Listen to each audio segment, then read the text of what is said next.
Bonjour, chers élèves, j'espère que vous allez bien en cette période de confinement. Donc, je fais cette vidéo pour vous expliquer un peu c'est quoi les inéquations, pour vous expliquer un peu, vous définir une inéquation, vous expliquer quelques propriétés, ensuite vous expliquer la résolution algébrique d'une inéquation et enfin vous expliquer la résolution graphique. Donc, dans un premier temps, je vais expliquer c'est quoi une inéquation exactement. Définition d'une inéquation. Une inéquation est une inégalité qui a une inconnue ou plusieurs inconnues. Donc, on peut prendre par exemple 2x plus 1 supérieur à 2. Donc ça, c'est une inéquation, mais c'est une inéquation qu'on dit du premier degré. Je prends un autre exemple, 4x plus 21 inférieur ou égal à 2x plus 11. Aussi, ça, c'est une inéquation du premier degré. Je veux prendre un autre exemple. Je veux prendre x plus y inférieur ou égal à 2. Donc ça, c'est une inéquation, mais c'est une inéquation qui a deux inconnues. Maintenant, nous allons passer à quelques propriétés des inéquations.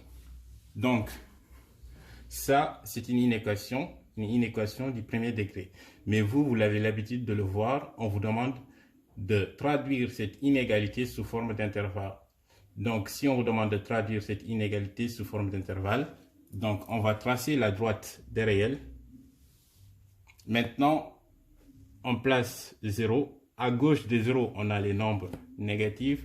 À droite de 0, on a les nombres positifs. Maintenant, supposons que A est un nombre positif, x inférieur à A, ça veut dire que c'est tous les nombres qui viennent avant A. C'est tous les nombres qui viennent avant A. Donc, cette partie-là, c'est les nombres négatifs. Ça, c'est les nombres positifs qui sont plus petits que A. Donc, si on veut écrire ça sous forme d'intervalle, qu'est-ce qu'on va faire? On va dire que c'est tous les nombres qui se situent sur la partie en rouge. Donc, tout ça, c'est des solutions. Donc, ça veut dire que c'est de moins infini jusqu'à A. Mais comme c'est inférieur strictement à A, on va ouvrir le crochet à A. Maintenant, si je prends x inférieur ou égal à A, donc ça correspond aussi, même chose. Ici, on a 0, ici, on a A, ici, de ce côté, on a moins infini. Donc, c'est tous les nombres qui viennent avant A. Tous les nombres qui viennent avant A. Et ici, on a vu que c'est supérieur, c'est inférieur ou égal. Inférieur ou égal.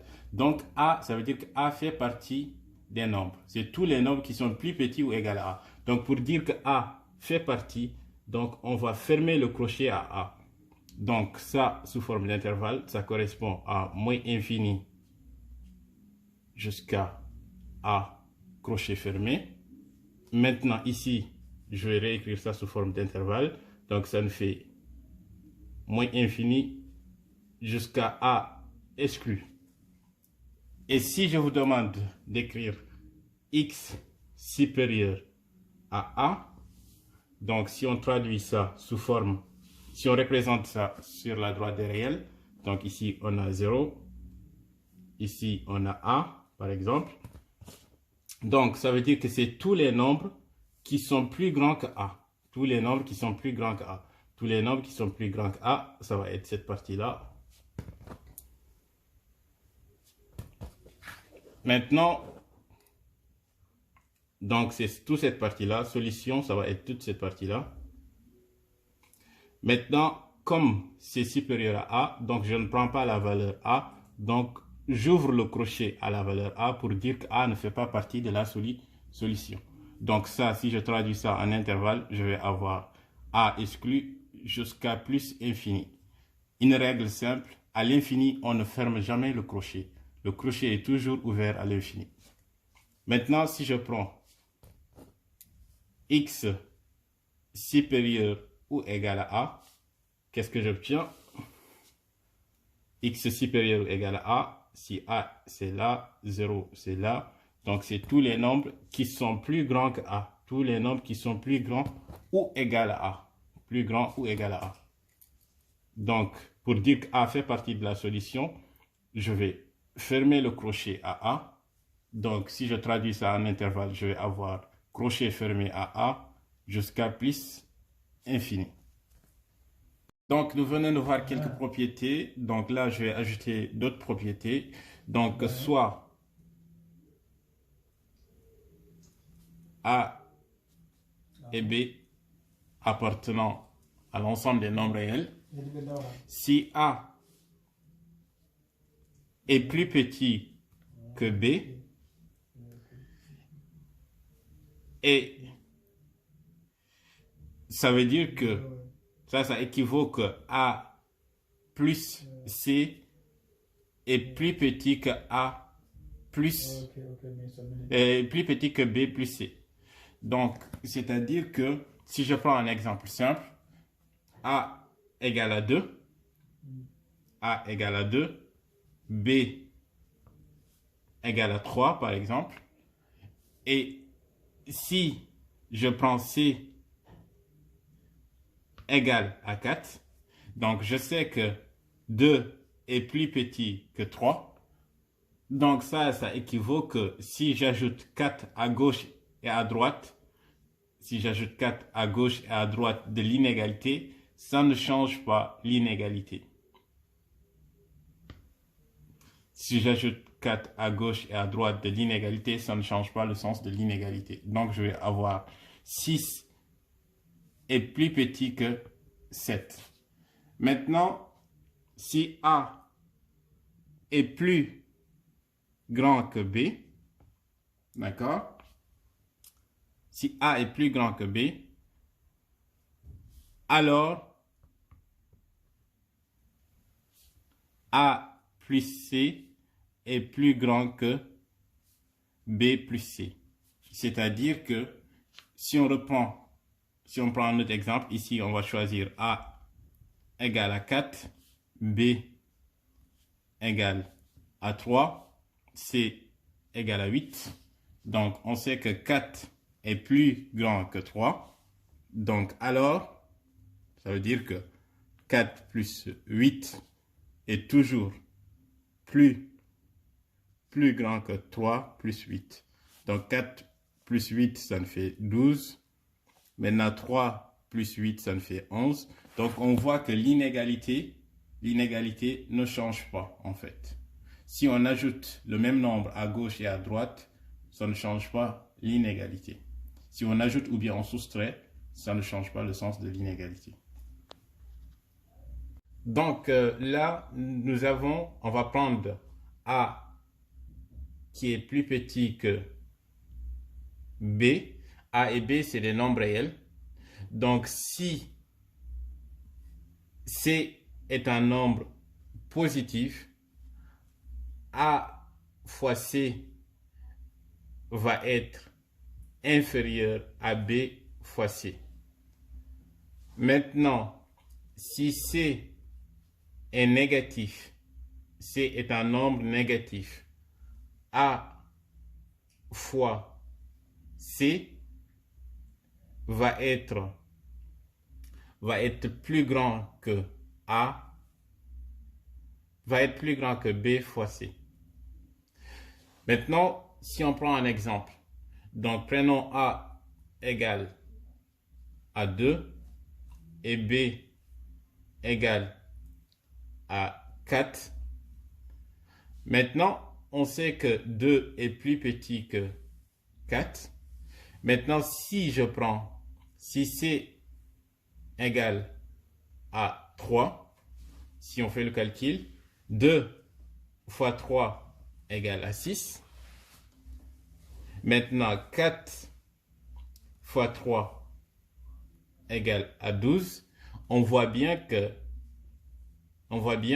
6 est plus petit que 12. Maintenant, si C égale à moins 3, qu'est-ce qu'on obtient? Donc, si C égale à moins 3, on sait que 2 est plus petit que 4. Maintenant, si je multiplie 2 par moins 3, j'obtiens moins 6. Si je multiplie 4 par moins 3, j'obtiens moins 12. Maintenant, moins 6 et moins 12. Moins 6 et moins 12, lequel est plus grand? Le plus grand, c'est moins 6. Donc, on voit que si A est plus petit que B, d'accord, A est plus petit que B, donc si on multiplie à gauche et à droite de l'inégalité par un nombre positif, le sens de l'inégalité reste. Le sens de l'inégalité ne change pas. Maintenant, si on multiplie par un nombre négatif, on change le sens de l'inégalité. Partie, nous allons voir la résolution algébrique d'une inéquation. Donc là, nous allons nous concentrer surtout sur les inéquations du premier degré. Donc, résoudre une inéquation consiste à trouver toutes les valeurs qui vérifient l'inéquation. Donc, si on prend un exemple,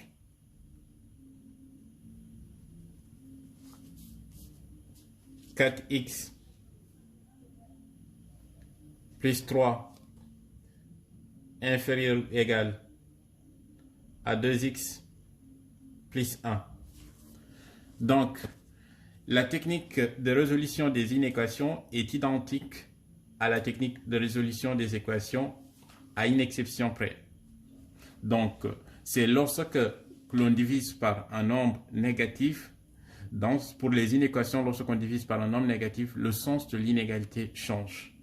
D'accord? Ou on multiplie par un nombre négatif, le sens de l'inégalité change. Donc, on avait dit que la technique était identique, donc c'est de transposer les nombres avec x à gauche, les nombres sans x à droite. Donc, pour cela, tout ce qui est avec x, on le transpose à gauche. Donc, le 2x, on va le transposer à gauche. Son signe va changer, ça devient moins 2x. Inférieur ou égal. Le 1, il était à droite, donc il reste à droite. Le 3, il était à gauche, on va le ramener à droite. Donc, si on le ramène à droite, son signe va changer, ça devient moins 3. Ici, on fait le calcul. 4x moins 2x qui nous fait 2x, inférieur ou égal 1 moins 3 qui nous fait moins 2. Maintenant, ici, pour isoler le x, on doit diviser à gauche et à droite. On doit diviser à gauche et à droite par 2. À gauche et à droite par 2. Donc, si je divise à gauche et à droite par 2, à gauche, je vais avoir une simplification des 2. Maintenant, j'obtiens x inférieur ou égal. Maintenant, moins 2 divisé par 2 qui nous fait moins 1. Donc, ça veut dire que la solution de cette inéquation, c'est tous les nombres qui sont plus petits ou égaux à moins 1. Tous les nombres qui sont plus petits ou égaux à moins 1, si on trace la droite des réels, donc on a ici 0, moins 1 c'est ici. Tous les nombres qui sont plus petits ou égaux à moins 1, c'est-à-dire que c'est tous les nombres qui viennent avant moins 1. Donc, ça va être de moins infini jusqu'à moins 1. Donc ici, comme c'est inférieur ou égal, donc on va prendre moins 1 pour prendre la valeur moins 1. Pour dire qu'on prend la valeur moins 1, on va fermer le crochet à moins 1. Donc ça, en termes d'intervalle, on dit S égale à moins l'infini. À l'infini, toujours, on ouvre le crochet, donc moins infini jusqu'à moins 1. Et à moins 1, on ferme le crochet comme c'est inférieur ou égal. Moins 1 fait partie de la solution. Donc, si on prend un deuxième exemple, 4x plus 6 supérieur ou égal à 6x plus 3. Donc, même technique, on transpose les nombres avec x à gauche, les nombres sans x à droite. Donc, on obtient 4x. On transpose 6x, ça devient moins 6x. Supérieur ou égal, 3 était à droite, donc ça reste à droite. Le 6 était à gauche, on le transpose à droite, ça devient moins 6. On fait le calcul ici, 4x moins 6x qui nous fait moins 2x. Supérieur ou égal, 3 moins 6 qui nous fait moins 3. Maintenant, ici, pour trouver x Pour isoler le x tout seul, à gauche, on doit diviser par moins 2, à gauche et à droite. Donc, si je divise par moins 2 à gauche et à droite, qu'est-ce qui va se passer? Moins 2 est un nombre qui est positif, et moins 2 est un nombre qui est négatif. On a vu que si on divise une inégalité par un nombre négatif, le sens de l'inégalité change. Si on divise ou on multiplie une inégalité par un nombre négatif, le sens de l'inégalité change. Donc là, c'était supérieur ou égal, ça va devenir inférieur ou égal. Donc à gauche, on aura une simplification de moins 2. Donc il nous restera x inférieur ou égal. Donc moins en haut, moins en bas, ça fait plus. Donc là, on obtient 3 sur 2, 3 demi. Donc, ça, si on écrit ça sur la droite des réels, ça veut dire que c'est tous les nombres qui sont plus petits ou égal à moins 3 demi. À 3 demi, pardon. C'est tous les nombres qui sont plus petits que 3 demi. Donc, 3 demi, c'est 1,5. On trouve x inférieur ou égal à 3 demi. J'avais dit que si on représente ça sur la droite des réels, ça va être tous les nombres qui sont plus petits ou égal à 3 demi. Donc ça va être de moins l'infini jusqu'à 3 demi. Pour dire que 3 demi fait partie de la solution, on ferme le crochet à 3 demi. Donc si on écrit ça sous forme d'intervalle, à l'infini toujours, on ouvre le crochet. Maintenant 3 demi. Ensuite, on ferme le crochet pour dire que 3 demi fait partie de la solution. Partie, nous allons voir la résolution graphique des inéquations. Donc, pour voir la résolution graphique des inéquations, nous allons tracer la courbe d'une fonction f, qu'on va noter cf. Ensuite, nous voulons résoudre f de x supérieur ou égal à k. Donc, la résolution graphique, c'est simple. Donc, supérieur, ça veut dire au-dessus. Inférieur, ça veut dire en dessous. Donc, f de x supérieur ou égal à k. Pour résoudre graphiquement cette inéquation, nous devons d'abord tracer la droite y égale à k. Nous traçons la droite y égale à k. Donc, je trace la droite y égale à k. Donc, pour résoudre ça, je vais m'intéresser aux parties. Je vais m'intéresser aux parties de la courbe de f qui sont en dessous, qui sont au-dessus de la droite y égale à k. Donc, quelles sont les parties où la fonction est au-dessus de la droite? Les parties où la fonction est au-dessus de la droite, on voit bien que de là, sur cette partie-là, la fonction est au-dessus de la droite. Sur cette partie-là, la fonction est au-dessus de la droite. Maintenant, pour cela, on va regarder les points d'intersection de la droite avec la courbe. Et on projette sur l'axe des abscisses. On projette sur l'axe des abscisses. Là, on retombe sur A. Là, on retombe sur B. Donc, ça veut dire que la solution, on a deux parties où on a comme solution. On a deux intervalles qui sont des solutions. Donc, ça veut dire que c'est de moins l'infini jusqu'à A, la courbe est au-dessus de la droite. De B jusqu'à plus l'infini, la courbe est au-dessus de la droite. Donc ça, cette partie-là, je vais l'écrire sous forme d'intervalle. Donc ça veut dire de moins l'infini jusqu'à A. Maintenant, comme c'est supérieur ou égal, donc je vais prendre la valeur A. Donc pour dire que je prends la valeur A, je ferme le crochet. Maintenant, igno, je prends la deuxième partie où la courbe est au-dessus de la droite. Donc la deuxième partie, c'est de B. Donc, comme c'est supérieur ou égal, donc je vais prendre la valeur B jusqu'à plus infini. Maintenant, à l'infini, on ouvre toujours les crochets.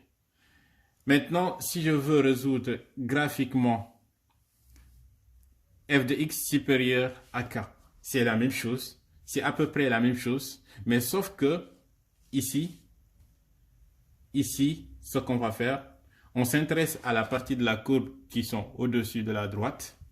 Donc, ça va être de moins l'infini jusqu'à A. Comme c'est supérieur strictement, on ne va pas prendre la valeur A. Comme on ne va pas prendre la valeur A, on ouvre le crochet. On fait la même chose pour la deuxième partie. Donc, on ne prend pas la valeur B. Donc, jusqu'à plus infini. Donc là, nous allons résoudre f de x inférieur à k et f de x inférieur ou égal à k. Donc inférieur, je dis, c'est en dessous. Donc on va s'intéresser aux parties de la courbe qui sont en dessous de la droite, y égale à k. Donc là, on voit bien que de là à là, la courbe est en dessous de la droite y égale à k. Maintenant, donc ça veut dire sur l'axe des abscisses, ça correspond de A à B. De A à B. Maintenant, de A à B, comme c'est inférieur strictement, on va prendre l'intervalle de A à B. Donc A à B. Comme c'est inférieur strictement, on ne va pas prendre les valeurs aux bornes. On ne va pas prendre la valeur A, on ne va pas prendre la valeur B, mais on va prendre toutes les valeurs qui se trouvent entre A et B, sauf A et B. Maintenant ici, f de x inférieur ou égal à k. Même chose, mais sauf que ici, on va prendre la valeur A et la valeur B. On s'intéresse à la partie de la courbe qui sont en dessous de la droite y égale à k, qui sont en dessous ou égales, sont en dessous de la droite y égale à k. Donc, on prend de A à B, mais A et B font partie de la solution parce que c'est inférieur ou égal. J'espère que ce qu'on a vu jusqu'à présent dans cette vidéo, ça va vous aider à mieux comprendre les inéquations, la résolution graphique et la résolution algébrique. Donc, je vous souhaite de passer une bonne journée.